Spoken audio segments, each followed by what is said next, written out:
Tiga keputusan penting yang harus kita ambil dalam hidup kita. Kolose 3 ayat 15. Hendaklah damai sejahtera Kristus memerintah di mana? Di hati kita.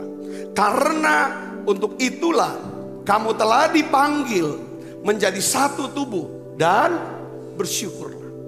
Jadi damai sejahtera Kristus ini adalah yang harus memerintah, yang menjadi raja, yang memutuskan, jadi hakim buat setiap keputusan-keputusan yang akan kita ambil dalam hidup kita. Keputusan yang diberkati Tuhan adalah keputusan yang akan membawa hidup kita penuh dengan apa? Damai sejahtera. Yang mengakibatkan kita bisa hidupnya sehat, sukses, dan bahagia.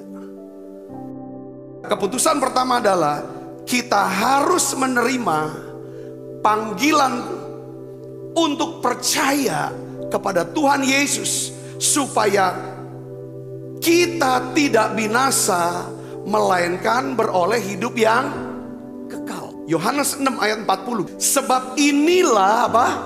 Kehendak Bapa, yaitu supaya setiap orang yang melihat Anak dan yang percaya kepadanya beroleh hidup yang kekal.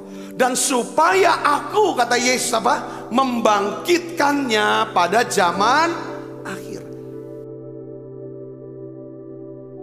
Ketika kita menerima Yesus, maka masa lalu kita itu diampuni oleh Tuhan. Kita punya yang namanya tujuan hidup, pengharapan dalam hidup. Dijalani, Dia Allah yang akan melindungi, memelihara, dan berkati sepanjang hidup kita. Dan kita tahu kita punya rumah di sorga. Yang kedua, saudara harus menerima panggilan untuk melayani Tuhan. Melayani Tuhan itu melayani kehendak Tuhan. Supaya saudara menghasilkan buah dan buahnya apa? Tetap. Yohanes 15 ayat 16 katakan apa? Bukan kamu yang memilih aku, tetapi akulah yang memilih kamu. Saudara dan saya adalah orang-orang pilihan. Katakan amin saudara. Bukan kita yang mau dan memilih jadi pengikut Yesus, tapi Yesus yang pilih kita menjadi pengikut Dia. Dan aku telah menetapkan kamu supaya kamu apa? Pergi dan menghasilkan buah, dan buahmu itu tetap, supaya apa yang kamu minta kepada Bapa dalam namaku apa? Diberikannya. Jadi Tuhan memanggil kita untuk pergi menjadi saksinya kepada orang-orang sekitar saudara. Tuhan menghendaki kita, menghendaki saudara untuk menceritakan pengharapan yang saudara miliki di dalam Kristus. Apa yang menjadi pengharapan saudara? Kenapa saudara percaya Yesus? Kenapa saudara beribadah pada Yesus? Pertama saya kasih alasan. Karena semua orang membutuhkan Tuhan Yesus Kristus. Yang kedua, kenapa kita harus ceritakan saudara pengharapan kita dalam Yesus? Karena Tuhan Yesus telah memberikan kita apa? Amanat tanggung. Apa? Pergilah, jadikan semua bangsa apa?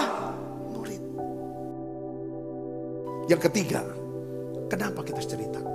Karena kita mencintai Tuhan Yesus. Kita mencintai jiwa-jiwa. Kenapa kita harus ceritakan saudara pengharapan kita dalam Yesus? Karena kita mau mendapatkan mahkota sorgawi. Katakan amin. Amsal 11:30. Buah orang benar adalah apa? Pohon kehidupan. Dan siapa memenangkan jiwa adalah apa? Bijaksana. Kalau kita bisa memenangkan jiwa, Alkitab bilang kita ini orang bijaksana. Panggilan ketiga, kita menerima panggilan untuk menghadap Tuhan dan menerima apa? Mahkota sorgawi. Yaitu apa? Hidup kekal di sorga. 2 Timotius 4 ayat 6-8. Mengenai diriku, darahku sudah mulai dicurahkan sebagai apa? Persembahan. Dan saat kematianku sudah dekat. Aku telah mengakhiri pertandingan yang baik. Aku telah mencapai garis akhir dan aku telah memelihara iman. Sekarang telah tersedia bagiku apa? Mahkota kebenaran yang akan dianugerahkan kepadaku. Perhatikan apa? Hakim yang apa?